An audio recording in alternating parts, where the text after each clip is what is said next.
You know what's fascinating? How many different ways countries have set up their democracies. It's Yeah, like um, a whole spectrum of governance models. absolutely. It's kind of like a buffet of political systems. So, how does the UK do it compared to, say, Germany or France? Exactly. So, take the UK, for example. It's a parliamentary monarchy. Right.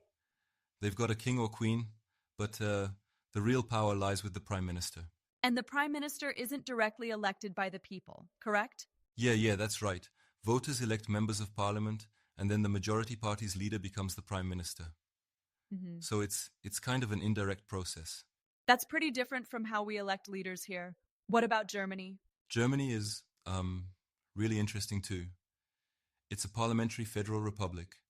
They've got a chancellor, kind of like a prime minister, and a president, but the president's mostly ceremonial. But what's Right. cool is their proportional representation system.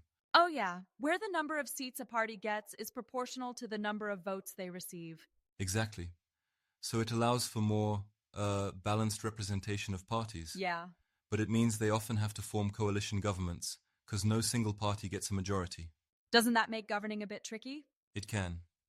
Coalition governments require parties to work together and compromise, which can slow down decision making.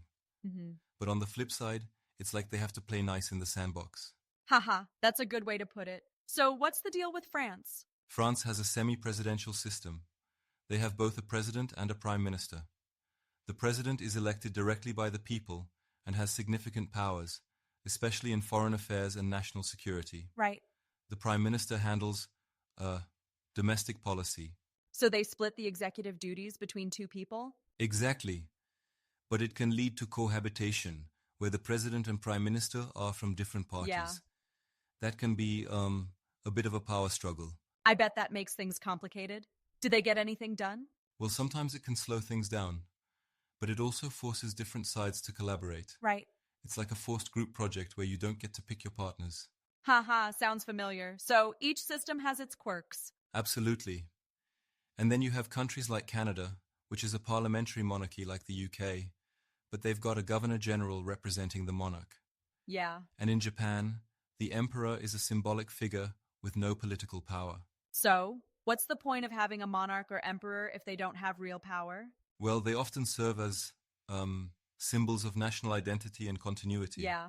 They can be unifying figures, kind of like a national mascot, but with more pomp and circumstance. Haha, a fancy mascot. I get it. So, what are some of the pros and cons of these systems? Good question. So, with the UK system, a pro is that leadership can change more flexibly. If the Prime Minister loses support, they can be replaced without a whole new election. Right. But a con is that the ruling party can have a lot of control, which might limit checks and balances.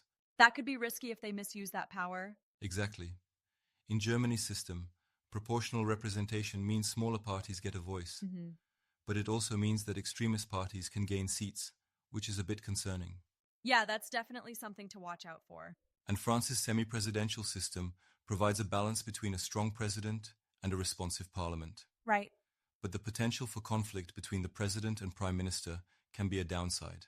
It's like too many cooks in the kitchen. Exactly. It can make things messy, but no Yeah. system is perfect, right? True. Each has its own strengths and weaknesses. Yeah, it's like choosing between a sports car and an SUV. Hmm. Both get you from A to B, but they have different features. Haha, good analogy. So, how does our system compare? Well, the US has a presidential system with a clear separation of powers. The president is both head of state and government, Right. but sometimes that separation can lead to gridlock. Yeah, when the branches don't agree, nothing gets done. Exactly. So, maybe there's something to learn from these other systems. Yeah. Maybe combining elements could improve things. Or maybe we just end up with more confusion. Haha, possibly. It's like adding more spices to a dish. Could enhance the flavor or ruin it. Hmm. So, what's the takeaway here? I guess it's that democracy isn't one size fits all. Yeah. Each country tailors it to their culture, history, and needs. Makes sense.